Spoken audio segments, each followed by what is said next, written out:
दिवस था। मल्लू मिठाई वाला अपनी दुकान पर जलेबियां छान रहा था। दुकान पर कस्टमर्स की भीड़ लगी हुई थी।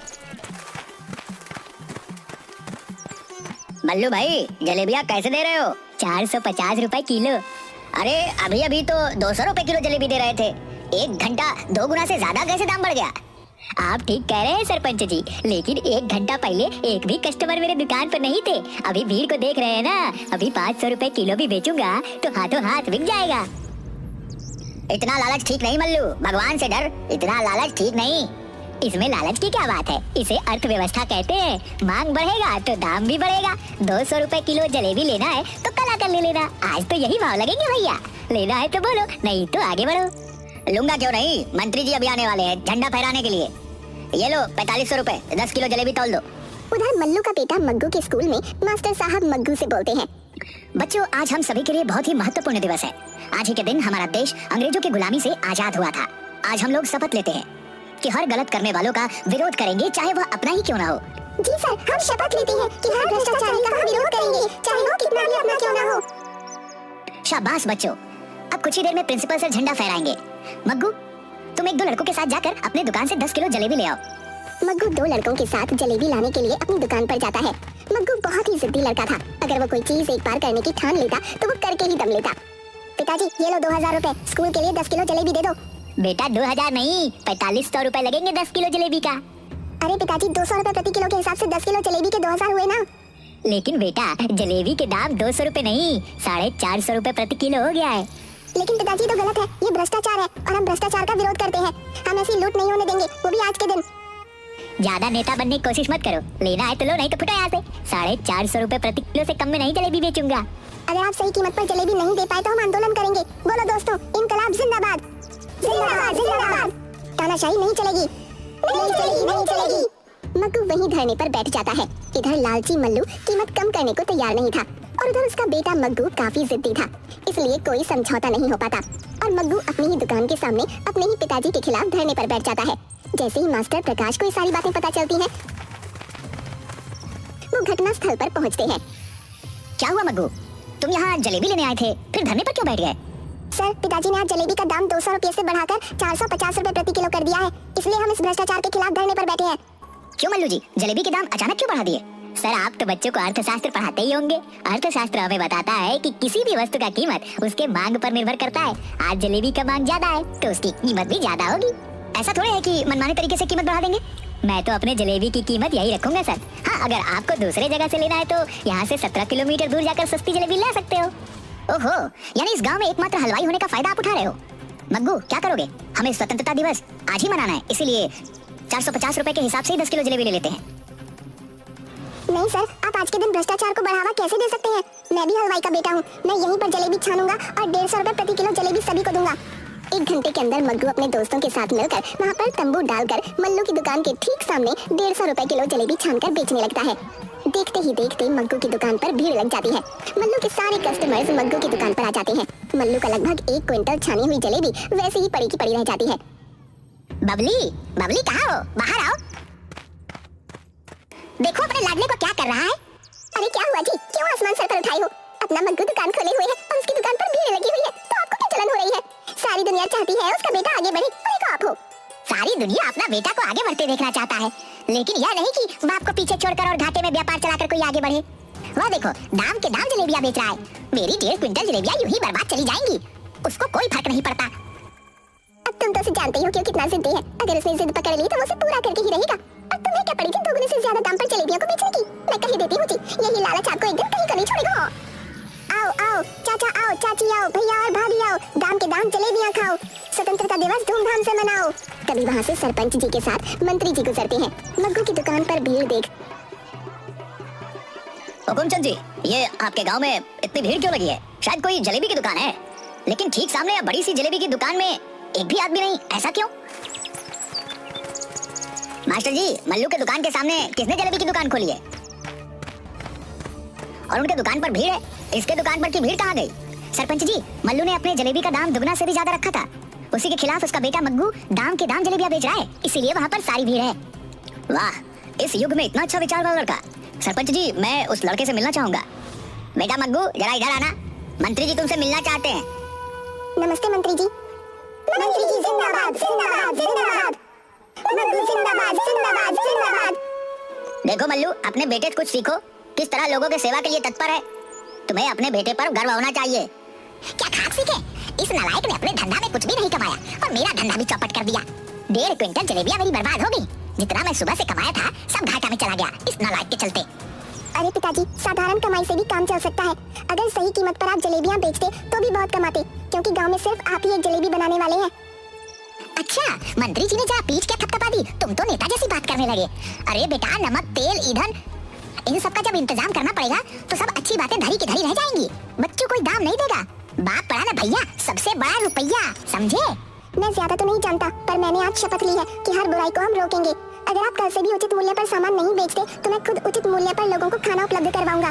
मैं अपने सामान के मूल्य को कम नहीं करने वाला। तो ठीक है पिताजी, मैं भी आपका जिद्दी बेटा हूँ। मैं गांव के लोगों को जितनी भी कम हो सके उतने कम रेट पर कचौड़ी बनाकर खिलाऊंगा। दूसरे दिन से मग्गू अपनी कचौड़ी की दुकान मल्लू की दुकान के ठीक सामने लगाने लगता है। कम कीमत पर भरपेट कचौड़ी खिलाने के चलते उसकी दुकान पर लोगों का दिन भर तांता लगा रहता, जबकि मग्गू के पिताजी मल्लू अपनी दुकान पर बैठे मक्खी मार रहे होते। इस तरह मल्लू धीरे धीरे अपने घर में बैठकर खाते खाते कंगाली की कगार पर पहुंच जाता है। जगिया इधर सुन, तुम्हें एक काम करना है। तुम तो जानते हो मल्लू काका, एक बोतल दारू के बदले जगिया कुछ भी कर सकता है। अरे जगिया, मैं तुम्हें 10 दिन फ्री में दारू का बोतल दिलवा दूंगा, लेकिन यह काम सीक्रेट है, किसी को भी मालूम नहीं चलना चाहिए। अरे मल्लू काका, आप काम बोल कर तो देखो, मेरे इस कान से दूसरे कान को खबर नहीं होगी। ये जगिया बेवड़ा का वादा है। तो ठीक है, ये लो जमाल गोटा का पुड़िया, और मग्गू के कचौड़ी में कैसे इसे डालना है ये तुम जानो। आप फिक्र न करो मल्लू काका, बस मेरे हाथ की सफाई देखते जाओ। दूसरे दिन जगिया सुबह सुबह मग्गू की दुकान पर जाता है। मग्गू, मुझे बहुत भूख लगी है, 2 दिन से कुछ खाया नहीं, मुझे कुछ खाने को दो। जगिया, अभी तो दुकान खोलने जा रहा हूँ, इतनी सुबह मैं खाना कहाँ बनाऊंगा? अभी तो सारा इंतजाम ही कर रहा हूँ। थोड़ी देर बाद आना, उसके बाद मैं तुम्हें कचौड़ी खिलाऊंगा। जगिया बेवड़ा है पर मुफ्त खोर नहीं। मैं मुफ्त में खाकर भिखारी नहीं बनना चाहता, मैं काम करके खाना चाहता हूँ। लाओ, मैं कचौड़ी का आटा गूंथ दूं। ये तो अच्छी बात है जगिया, हर आदमी को स्वाभिमानी तो होना ही चाहिए। ये लो, आटा गूंथ दो। जगिया चुपके से आटा गूंथते हुए उसमें जमाल गोटा वाला पुड़िया मिला देता है। उस दिन जितने भी लोग मग्गू की दुकान पर खाना खाने आते हैं सभी या तो बीमार पड़ जाते हैं या दस्त से उनकी हालत खराब हो जाती है। गांव में हाहाकार मच जाता है। सरपंच जी, मैं ना कहता था कि घटिया सामान इस्तेमाल करने से कभी भी बड़ी घटना घट सकती है। सस्ते सामान का यही नतीजा है। मैं भले ही कुछ ज्यादा कीमत पर खाना खिलाता हूँ, लेकिन मेरे खाने से आज तक गांव में कोई बीमार नहीं पड़ा। वैसी बात नहीं है मल्लू, मग्गू का दुकान खुले हुए आज 6 महीना हो गए। 6 महीनों में ये पहली घटना है। ये तो जांच का विषय है। मैंने पुलिस इंस्पेक्टर धाकड़ सिंह को इसकी जांच के लिए बोल दिया है। तभी धाकड़ सिंह जगिया को पकड़े हुए वहाँ पहुँचता है। ये रहा सरपंच जी, जिसने मग्गू के कचौड़ी में जमाल गोटा और बीमार होने वाला जहरीला पाउडर मिलाया था। पर इंस्पेक्टर साहब, आपको ये पता कैसे चला कि इसी ने मग्गू के कचौड़ी में जहरीला पदार्थ मिलाया है? दारू का ज्यादा सेवन कर लेने के कारण यह थाने के पास गिरा हुआ पड़बड़ा रहा था। इसके पास दारू की 10 बोतलें थी। पूछताछ में यह बताया कि मल्लू ने उसे यह दारू उपलब्ध करवाए हैं। उसके बदले में इसने मग्गू के कचौड़ी में कुछ पाउडर मिलाया था। देखा मल्लू, लालच ने तुम्हें कहां पर लाकर छोड़ा। अपने बेटे के खिलाफ तुम अपराधी बन गए, साथ में सारे गांव के लोगों को संकट में डाल दिया। ले जाइए इंस्पेक्टर साहब इस लालची आदमी को। इंस्पेक्टर मल्लू को पकड़कर ले जाता है। अदालत उसे 6 महीने के कारावास की सजा सुनाती है। इधर मग्गू धीरे धीरे अपने दोस्तों की मदद से कई शहरों में सस्ती कचौड़ी की दुकान खोल लेता है। उसकी जिद थी कि हर आदमी को उचित कीमत पर खाना उपलब्ध करवाए।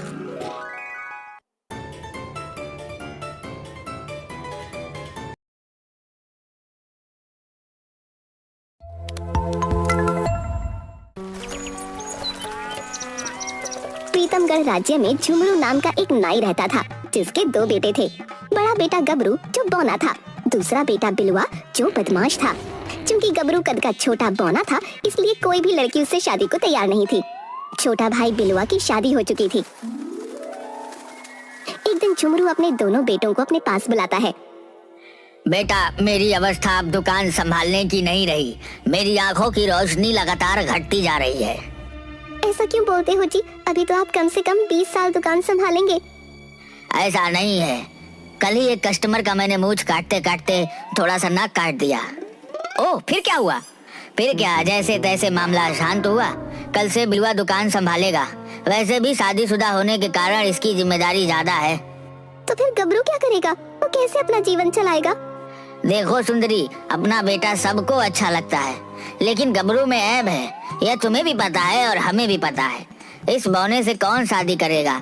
दूसरी बात, यह सर्कस में जोकर बनकर कमा सकता है। क्या बोलते हो जी? दुनिया का पहला बाप देख रही हूँ जो अपने बेटे को सर्कस में जाकर जोकर बनने के लिए बोल रहा है। माँ, बौना को बौना नहीं कहोगी तो क्या कहोगी? पिताजी ने इसके लिए सबसे अच्छा धंधा चुना है। दूसरे दिन से बिलुआ अपने पिताजी की दुकान पर जाकर बाल काटने का काम करने लगता है। 1-2 महीने दुकान चला लेने के बाद एक दिन बिलुआ गबरू से बोलता है, देख गबरू, हमारे दुकान में एक ही आदमी का काम है और तू इतना छोटा है कि किसी का बाल भी ठीक से काट नहीं सकता। तूने अपने बारे में क्या सोचा है? क्या करूं भाई, भगवान ने मुझे ऐसा बनाकर भेजा है कि कहीं भी काम मांगने जाता हूं तो सब हंसकर यही बोलते हैं कि तुमसे काम क्या होगा। वह सब मैं नहीं जानता, तुम अपना कहीं और ठौर ठिकाना देख लो। बिलुआ बेटा, भाई से ऐसे नहीं बोलते। जितना तुम्हारा हक दुकान पर है उतना गबरू का भी है। देखो माँ, जब पिताजी ने वह दुकान मेरे नाम कर दिया तो फिर तुम लोगों का उसमें कोई हक नहीं बनता। और हाँ, ये बात मैं सिर्फ गबरू के लिए नहीं, तुम दोनों के लिए भी कह रहा हूँ। क्या कहा? तुम्हारा मतलब क्या है? जरा साफ साफ बताना तो साफ साफ सुन लो पिताजी, मेरे परिवार में एक नया सदस्य आने वाला है और मैं नहीं चाहता कि वह हमारे तरह गरीबी में पले बढ़े। तो क्या इसके लिए तुम हम लोगों को घर से बाहर निकाल दोगे? बेहतर होगा कि मेरे निकालने से पहले आप लोग खुद यहाँ से निकल जाओ। नीच कमीने, क्या इसीलिए मैंने तुझे पाल पोस कर बड़ा किया था? पिताजी, यह मत भूलिए कि आज मेरे ही टुकड़े पर आप लोग पल रहे हैं और मैं भी बड़ा हो गया हूँ, मेरे भी हाथ उठ सकती है। क्या कहा? अपने पिताजी पर तुम हाथ उठाओगे? लेकिन मेरी कोई सुनता कहाँ है? जाने दो सुंदरी, यह सब ऊपर वाले की लीला है। अपने नसीब में बुढ़ापे में ही घर से बाहर निकलना था। कल सुबह ही हम लोग इस घर से निकल जाएंगे। सुबह में झुमरू, सुंदरी और गबरू तीनों बिलुआ का घर छोड़कर चले जाते हैं। शहर जाने के क्रम में बीच में जंगल पड़ता था। बस जी, अब और नहीं चला जाता, थोड़ा सुस्ता लेते हैं। माँ, पिताजी, आप यहीं पेड़ के छांव में बैठो, मैं देखता हूँ जंगल में कुछ फल फूल मिल जाएंगे। गबरू फल की खोज में जंगल में चल देता है। थोड़ी दूर जाने के बाद वो देखता है कि बहुत सुंदर कुटिया के पास बहुत से फलों से लदे पेड़ लगे हैं। पास में ही एक तपस्वी धुनी रमाए बैठे हैं। तभी वो देखता है कि एक सांप तपस्वी को काटने जा रहा है। वो झट से सांप को हाथ में पकड़ लेता है, लेकिन सांप बड़ा होने के कारण गबरू को अपनी पूंछ से बांध लेता है। गबरू छटपटाने लगता है। तभी तपस्वी का ध्यान पत्तों की खरखराहट से टूट जाता है और वो गबरू को उसे सांप से अलग कर बचाता है। कौन हो तुम बालक? इस घने जंगल में क्या करने आए हो?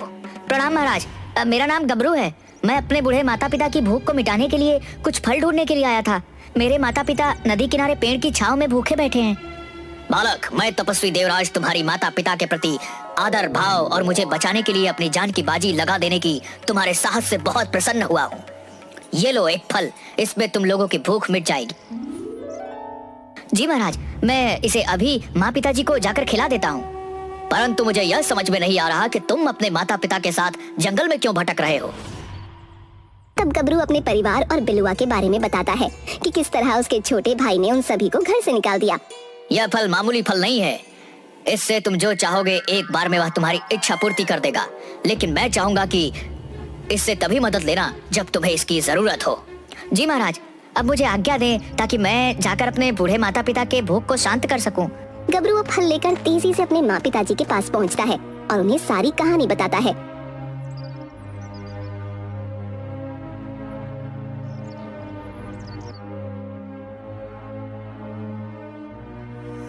फिर वो लोग फल से अपने लिए स्वादिष्ट खाने की इच्छा जाहिर करते हैं और उसी खाने को खाकर नगर की ओर निकल जाते हैं। नगर में एक ढाबे पर। अरे बौने, तुझे क्या चाहिए? बहुत देर से देख रहा हूँ, टुकुर टुकुर देख रहा है। फिलहाल तो मुझे काम की सख्त जरूरत है, मुझे काम चाहिए। अबे ठीक ने, मेरा पाव भाजी का दुकान है, एक पाव के बराबर तो तू ही है। तू क्या काम करेगा मेरे यहाँ? जा कहीं और नौटंकी में शामिल हो जा। जगन, तुम्हें काम नहीं देना है तो मत दो, लेकिन किसी के रूप, रंग और कद का ऐसे मजाक उड़ाना उचित नहीं। अच्छा, बहुत बुरा लग रहा है तुझे? तो तुम ही अपने ढाबे में काम पर क्यों नहीं रख लेते? मैं जरूर रख लेता, लेकिन मुझे तो खुद कोढ़ हो गया है। मैं दुकान बंद करके हरिद्वार जा रहा हूँ, वहीं बैठकर भीख मांगूंगा। बेटा, मेरी दुकान भी पाव भाजी का सामने है,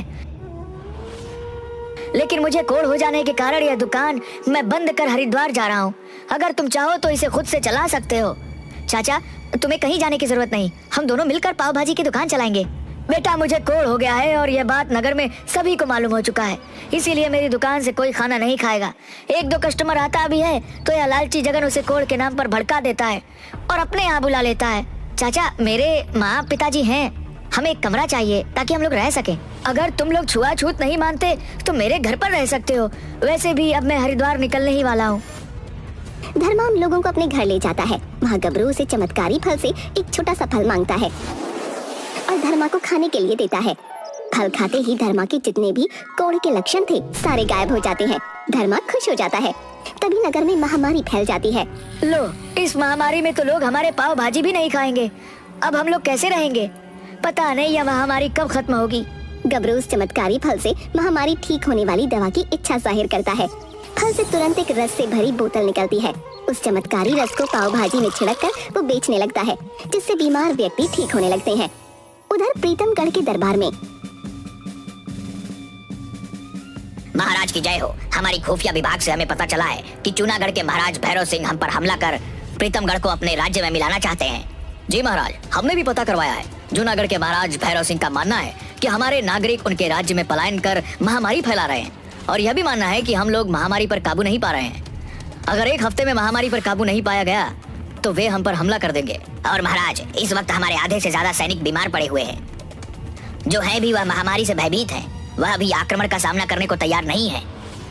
मंत्री जी, जितना जल्दी हो सके महामारी के रोकथाम के लिए उपाय निकालिए, नहीं तो बहादुर राजा भैरव सिंह के सामने हमारे सैनिक कहीं भी नहीं टिकेंगे। महाराज, हमें पता चला है कि नगर में पाव भाजी बेचने वाला बौना गबरू, उसकी पाव भाजी खाने से लोग तेजी से ठीक हो रहे हैं। तभी राजवैद्य आकर बताते हैं कि जांच में महाराज सहित राजमहल के अधिकांश लोग महामारी से ग्रसित पाए गए हैं। मंत्री जी, हमें उस गबरू पाव भाजी वाले की दुकान पर ले चलिए। दूसरे दिन गबरू की पाव भाजी की दुकान पर। मंत्री जी, यहाँ कोई बहुत बड़ी मंदिर है क्या जहाँ लोगों का तांता लगा हुआ हो? नहीं महाराज, मंदिर नहीं, यहाँ गबरू का चमत्कारी पाव भाजी मिलता है जिसे खाकर लोग स्वस्थ हो रहे हैं। यह उसी की लाइन है। अबे बौने, महाराज अपने मंत्री और सेनापति के साथ तेरे ही दुकान पर धावा बोलने आ रहे हैं। जल्दी से दुकान बंद कर भाग जा। धर्मा, मैं ना कहता था कि यह बौना किसी न किसी दिन तुझे फंसाएगा। ये पाव भाजी में अफीम डालकर सारे लोगों को बीमार कर रहा है। तभी महाराज खड़क सिंह गबरू की दुकान पर पहुंचते हैं। इस दुकान का मालिक कौन है? महाराज की जय हो। मैं गबरू इस दुकान का मालिक हूँ। बताइए महाराज, आपकी क्या सेवा करूँ? गबरू, मैं चाहता हूँ कि तुम हमारे सारे जनता और सैनिक सहित राजमहल के कर्मचारियों को भी मुफ्त में अपनी पाव भाजी खिलाओ। मंत्री जी, इसके लिए गबरू को राजकोष से धन मुहैया कराया जाए। जी महाराज, आपके आदेश का पालन किया जाएगा। सेनापति जी, अपने स्वस्थ सैनिकों को पाव भाजी के वितरण में लगाइए ताकि एक सप्ताह के अंदर पूरी तरह से महामारी पर काबू पाया जा सके। गबरू, फिलहाल हमारे और हमारे परिवार के लिए कुछ पाव भाजी दे दो ताकि हम लोग जल्द से जल्द स्वस्थ हो सके। उधर गांव में बिलुआ अपने शराबी दोस्त जगिया के साथ खूब शराब और कबाब में पैसे उड़ाता है, जिससे वो कर्ज में चला जाता है और उसकी दुकान भी बिक जाती है। गरीबी और महामारी से तंग आकर बिलुआ शहर में मजदूरी करने आ जाता है। यहाँ वो लोगों को पाव भाजी पहुँचाने का काम करने लगता है। एक दिन, ये लड़का इधर सुनो, क्या करते हो यहाँ? जी सरकार, मैं यहाँ जरूरतमंदों को पाव भाजी खिलाता हूँ। इस इलाके में जल्द से जल्द पाव भाजी की जरूरत है। तुम तुरंत यह पर्चा लेकर पाव भाजी के दुकान पर जाओ और वहाँ के मालिक को यह पर्चा देकर 50 बैलगाड़ी पाव भाजी ले आओ। बिलुआ 50 बैलगाड़ी लेकर गबरू की पाव भाजी की दुकान पर पहुंचता है, लेकिन पाव भाजी लेने के लिए लोगों की भीड़ में वो पाव भाजी के मालिक तक नहीं पहुंच पा रहा था। तभी उसकी मुलाकात धर्मा से होती है। मालिक, यह पर्चा सेनापति वीरभद्र सिंह ने दिया है। 50 बैलगाड़ी पाव भाजी की तत्काल जरूरत है। यह तो राज पर्चा है, इसके लिए तो तुम्हें मालिक के पास ही जाना पड़ेगा। ऐसा करो, मैं यहाँ तैनात एक सैनिक को बोल देता हूँ, वह तुम्हें मालिक के पास पहुँचा देगा। वहाँ यह पर्चा दिखाना। सैनिक बिलुआ को लेकर गबरू के पास जाता है। अरे गबरू, तू यहाँ नौकरी करता है? देख, आज मैं अपने मेहनत की बदौलत राज कर्मचारी बन गया हूँ। यह राज पर्चा देख, तुम्हारे मालिक को दिखाकर 50 बैलगाड़ी पाव भाजी लेने आया हूँ। सेनापति वीरभद्र सिंह मुझे खुद यह पर्चा दिए हैं। धर्मा चाचा, इसे 50 बैलगाड़ी पाव भाजी दे दो। ए बौने, चल पर्चा इधर ला। मामूली पर्चा समझ कर रखा है क्या? यह राज पर्चा है और मुझे यहाँ के मालिक का हस्ताक्षर भी इस पर चाहिए। हाँ गबरू बेटा, इस पर हस्ताक्षर कर दो। रुको रुको, इस पर दुकान मालिक का हस्ताक्षर चाहिए। धर्मा आगे कुछ कह पाता कि तभी कुछ सैनिक आकर बिलुआ को धकेलते हुए कहते हैं कि साइड हटो, महाराज खड़क सिंह यहाँ आ रहे हैं। थोड़ी देर में लाव लश्कर के साथ महाराज खड़क सिंह पहुँचते हैं और गबरू से हाथ मिलाकर कहते हैं, शाबाश गबरू, तुमने आज अपने राज्य की लाज बचा ली। हमने लगभग पूरी तरह से महामारी पर काबू पा लिया है। चूनागढ़ के महाराज भैरव सिंह ने तुमसे मिलने की इच्छा जाहिर की है और अपने राज्य में पाव भाजी की सेवा देने के लिए बुलाया है। महाराज ये सब आपके हस्तक्षेप के बिना असंभव था। हमें इसका श्रेय देकर तुमने अपना बड़प्पन दिखाया है। काम तो सारा तुम्हारा ही है। बिलवा भीड़ में से महाराज और गबरू को सिर्फ टकटकी लगाकर देख रहा था।